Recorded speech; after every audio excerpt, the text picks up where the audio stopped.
শরীর অসুস্থ, ভালো জিনিসও ভালো লাগে না। শরীর যখন অসুস্থ, ভালোবাসার মানুষের চেহারাও দেখতে ইচ্ছে করে না। শরীর যখন একটু আনইজি লাগে, তখন বাচ্চারাও চিল্লাইলে মেজাজ গরম হয়ে যায়। শরীর যখন একটু খারাপ লাগে, তখন আপনার কোথাও যেতে ইচ্ছে করে না।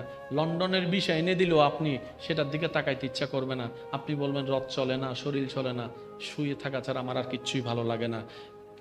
কিন্তু যখন রবের প্রিয়র শরীর খারাপ হয়, আইয়ুব আলাইহিস সালাম,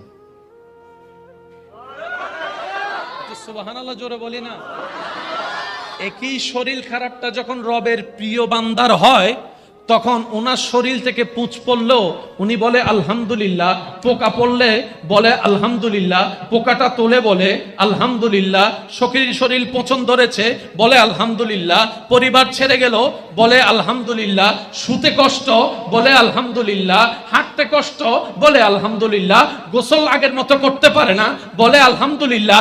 জগৎ প্রশ্ন করে অবাক হয়ে, আমরা সামান্য একটু প্রেসার বাইরে গেলে কাত হয়ে শুয়ে থাকতে হয়, আমাদের একটু ডায়াবেটিস একটু নীলের দিকে গেলে দুনিয়াদারি উল্টায় যায় মাথা চক্কর মেরে। আপনার শরীরের আফাত ও মস্তকে এত রোগ আর রোগ, এত রোগ আর রোগ, তারপরে মুখে মুস্কি হাসি। ব্যাপারটা কি?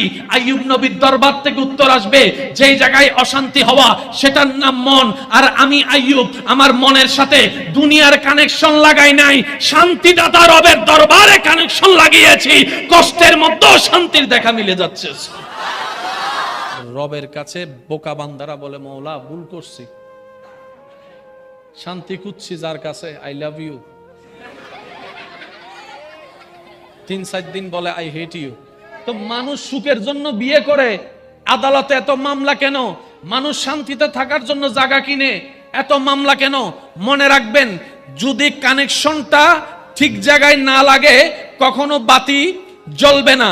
রব বলে যে বান্দারে, আমি তোকে জায়গা কিনতে নিষেধ করি নাই, দুনিয়ার জায়গা তুই কিন, ঘর বানাই তুই থাক, ডুপ্লেক্স বাড়িও যদি বানাইতে ইচ্ছা করে হালাল ভাবে কামাই তুই বানা, আমি রব বাঁধা দিব না। তুই ব্যবসা কর, তুই চাকরি কর, তুই বিয়ে কর, তুই সংসার কর, তুই আমেরিকায় যা, তুই লন্ডনে যা, আমি কিচ্ছুতে বাঁধা দিব না।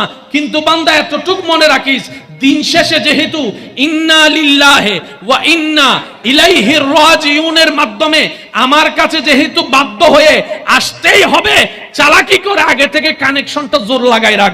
আমি রব যদি তোর সাথে হয়ে যাই, দুনিয়াটাও তোর জান্নাত হয়ে যাবে। আল্লাহ চাই কি? আমাকে এমন ভাবে ভয় কর, এই ভয়টা হবে প্রেমের ভয়। কেমন? আমি নামাজ না পড়লে আমার আল্লাহ নারাজ হয়ে যাবে, সেজন্য আমি নামাজটা পড়েছি। সব সুযোগ থাকার পরও টেবিলের নিচ থেকে আমি 2 নম্বর টাকা নিব না, আমার আল্লাহ নারাজ হয়ে যাবে। সুবহানাল্লাহ।